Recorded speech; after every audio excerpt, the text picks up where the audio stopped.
coffee with Southern Butter Pecan International Delight Gourmet Coffee Creamer. So today I wanted to do an update on my fearless journey. I made some notes so I wouldn't be rambling aimlessly. I just wanted to share some of my observations that happened over the last few weeks. The reason that I thought I was going to be fearless didn't turn out to be the reason.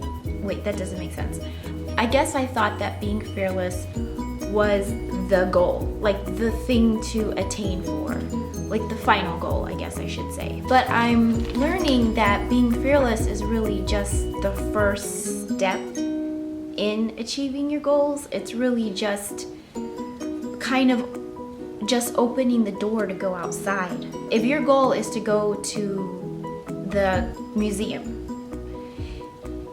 your first step is to walk out of your house. I found that trying to be fearless is really kind of like opening the door of your house to step outside so that you can start moving towards your goals. And I was really kind of surprised to see that, to kind of discover that.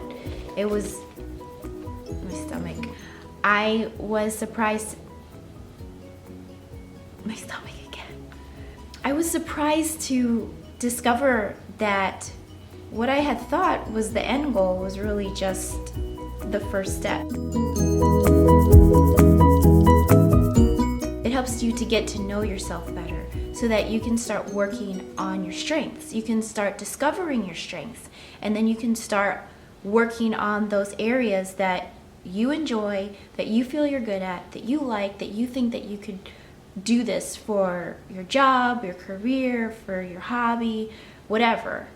And when you start being fearless, you can start using your gifts and your talents, and you'll find that you're gonna be happier, and then in turn make the people around you happier.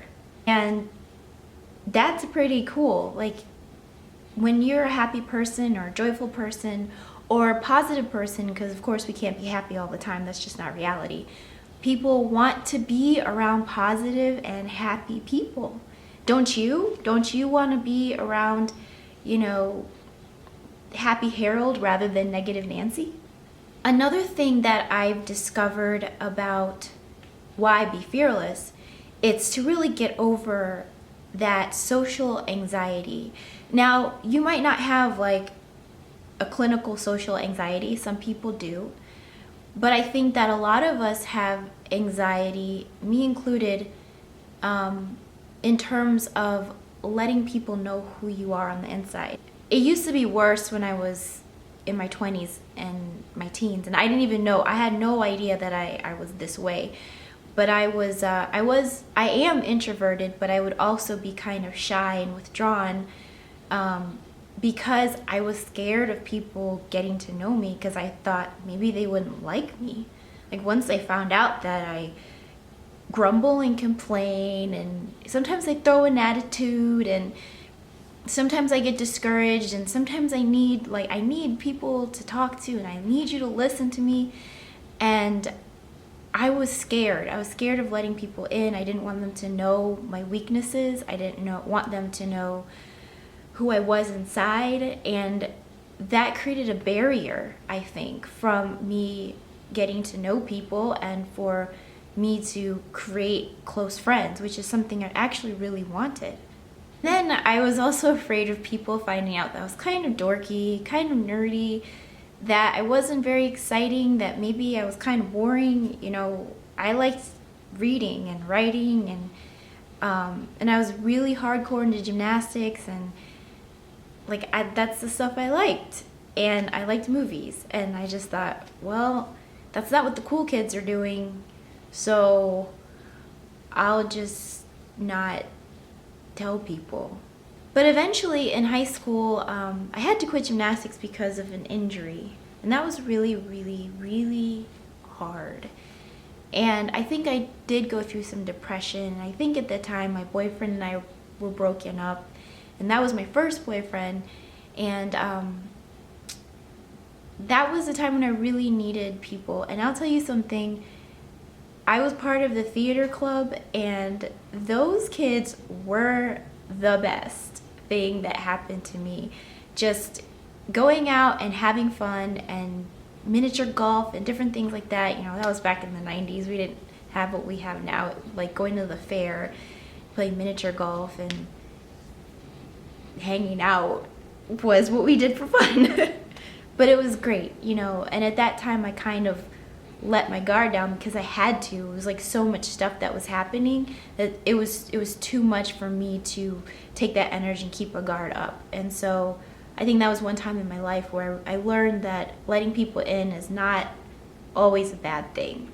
And also when you let go of your fear, you're able to start to connect with people, and then from that you could be creative, you could develop projects together, and I think the importance of being fearless and walking out that door is starting to experience the good things that life has to offer. I mean, there's a lot of bad things and negative things that happen around the world, that happen in each of our lives, but we can't be afraid to keep connecting with people, because then you can experience the good things that come with life, having fun.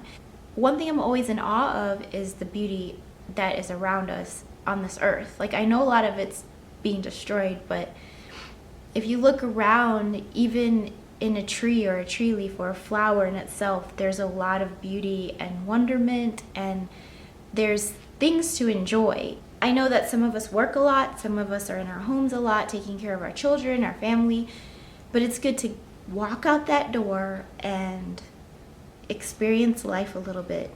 One thing I love to do is at nighttime, I like to go outside and just stand in the driveway and look up at the stars, especially in the summertime, because it just reminds me how vast everything is, how big the world is, and how small I am, and how there's so much to explore, and then I even start thinking about God and like how he came to this earth as Jesus and crossed the vastness of the universe for me. That's another video, but that's really about, you know, stepping outside and connecting and opening up your mind and your heart to what else is out there. I think that being fearless is really the first step in living an extraordinary life.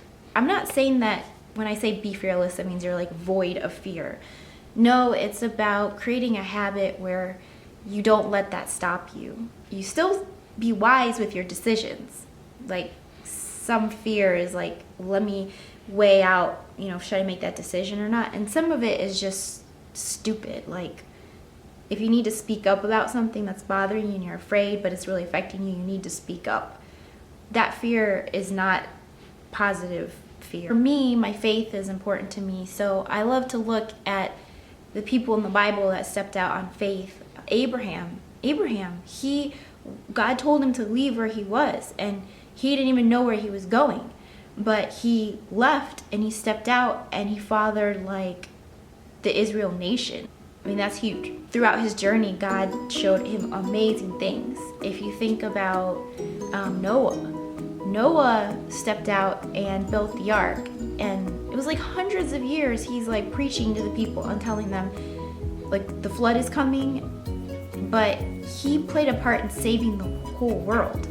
So that's pretty amazing. That's an extraordinary life. An ordinary person stepping out on faith and living an extraordinary life. You even look at people that we look up to today, like Martin Luther King Jr., Mother Teresa, Nelson Mandela. You look at these people and they did extraordinary things, but they were just people.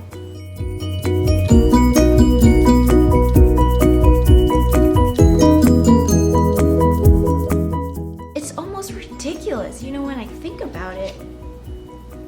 You can get miserable being caught up in certain things.